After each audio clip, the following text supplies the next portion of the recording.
Bonjour à toutes et à tous. Aujourd'hui, nous allons voir la marche à suivre lorsqu'on arrive près d'une victime qui se trouve au sol. Donc, je vais vérifier l'état de conscience de ma victime. Madame, si vous m'entendez, serrez-moi la main, ouvrez les yeux. Donc là, j'ai aucune réaction de ma victime.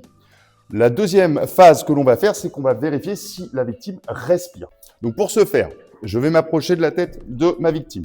Je vais mettre une main sur le front de ma victime et ensuite 2 doigts sous son menton. Et je vais faire une légère bascule de la tête vers l'arrière. Je vais ouvrir délicatement la bouche de ma victime pour vérifier s'il n'y a pas un objet qui bloquerait les voies aériennes. Dans un second temps, je vais vérifier du coup si ma victime respire. Donc pour ce faire, je vais aller mettre ma joue proche de la bouche de ma victime et mes yeux en même temps vont regarder le ventre de ma victime pour voir si le ventre gonfle et me permettre de détecter la moindre respiration. Le fait d'avoir ma joue près de sa bouche me permet de voir si je sens le moindre flux d'air.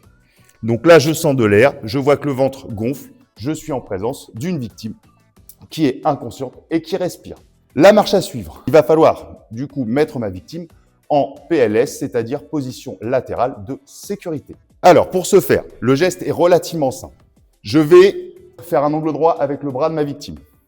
Je dis toujours pour s'en souvenir, je vais prendre la main de ma victime comme si je voulais aller danser avec. Donc, je vais croiser mes doigts avec les siens. Je vais venir plaquer le talon de la main de ma victime contre sa joue.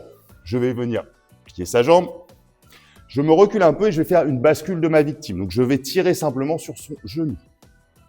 La victime, elle tourne toute seule. Qu'elle soit grande, corpulente et autre, la bascule se fait naturellement. Là, ici, ma main, je ne l'ai pas du tout encore bougée.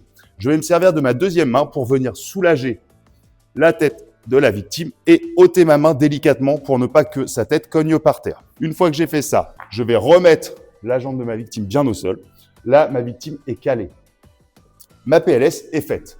Je vais continuer du coup de m'occuper de ma victime, c'est-à-dire vérifier qu'elle respire continuellement en posant simplement ma main sur son ventre pour sentir toujours le gonflement du ventre. À ce moment-là, je vais pouvoir appeler les secours. Et en fonction de la température de la pièce, s'il fait froid, proposer ou en tout cas mettre sur ma victime une couverture pour la couvrir. Voilà pour aujourd'hui. Je vous retrouve dans une prochaine vidéo. À bientôt.